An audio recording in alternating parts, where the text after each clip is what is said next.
भद्रं कर्णेभिः शृणुयाम देवाः भद्रं पश्येमाक्षभिर्यजत्राः स्थिरैरङ्गैः सुष्ठुवागुंसस्तनूभिः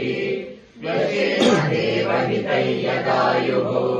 स्वस्ति न इन्द्रो वृद्धश्रवाः स्वस्ति न पूषा विश्ववेदाः स्वस्ति नस्ताक्षो अरिष्टनेमिः स्वस्ति नो बृहस्पतिर्दधातु ॐ शान्ति शान्ति शान्तिः। ॐ नमस्ते गणपतये त्वमेव प्रत्यक्षं तत्त्वमसि त्वमेव केवलं भर्तासि त्वमेव केवलं भर्तासि त्वमेव केवलं भर्तासि त्वमेव सर्वं कल्विदं ब्रह्मासि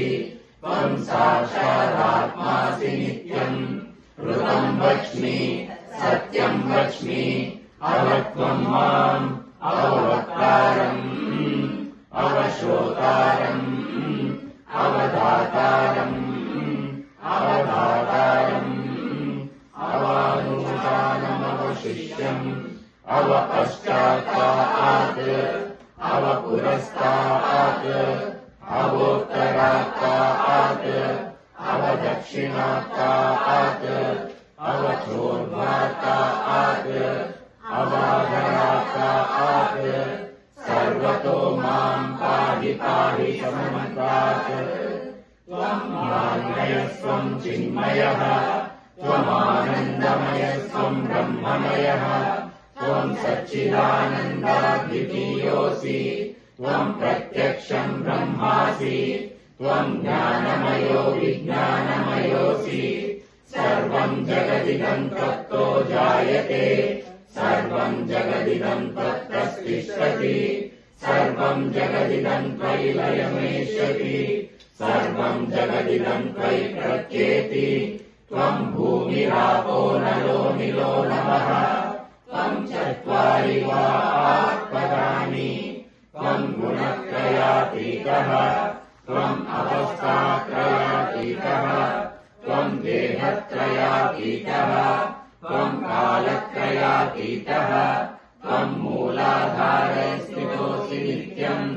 त्वं शक्तित्रयात्मकः त्वां योगिनो ध्यायन्ति नित्यम्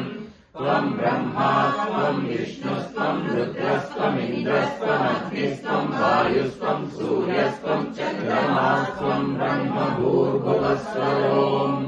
गणादीन् पूर्वमुच्चार्य वर्णादीन् तदनन्तरम् अनुस्वारः परतः अर्धेन्दुदशकम् कालेन रुद्धम् एतत्तवमनुस्वरूपम् गकारपूर्वरूपम् अकारो मध्यमरूपम् अनुस्वारश्चान्त्यरूपम् बिन्दुरुत्तररूपम् नादसन्धानम् सगन्धिता सन्धिः सैषा गणेशविद्या गणकऋषिः निःश्रुतगायत्री छन्दः श्रीमहागणपतिर्देवता ॐ गं गणपतये नमः एकदन्ताय विद्महे वक्रतुण्डाय धीमहि तन्नो दन्तिः प्रचोदयात् एकदन्तं चतुर्हस्तं पाशमङ्कुशधारिणम् रथं च वरदं हस्तैर्विभ्राणं मूषकध्वजम् रक्तं लम्बोदरं शूर्पकर्णकं रक्तवाससम् रक्तगन्धानुलिप्ताङ्गं रक्तपुष्पैः सुपूजितम् भक्तानुकम्पिनं देवं जगत्कारणमच्युतम् आविर्भूतं च सृष्टादौ प्रकृतेः पुरुषात् परम् एवं ध्यायति यो नित्यं स योगी योगिनां वरः नमो व्रातपतये नमो गणपतये नमः प्रणतपतये नमस्तेऽस्तु लम्बोदराय एकदन्ताय विघ्नविनाशिने शिवसुताय श्रीरघुपतये नमः एकदन्तश्रीये योगीते ब्रह्मभूयाय कल्पते स सर्वविघ्नैः न बाध्यते स सर्वत्र सुखमेधते स पञ्चमहापापात् प्रमुच्यते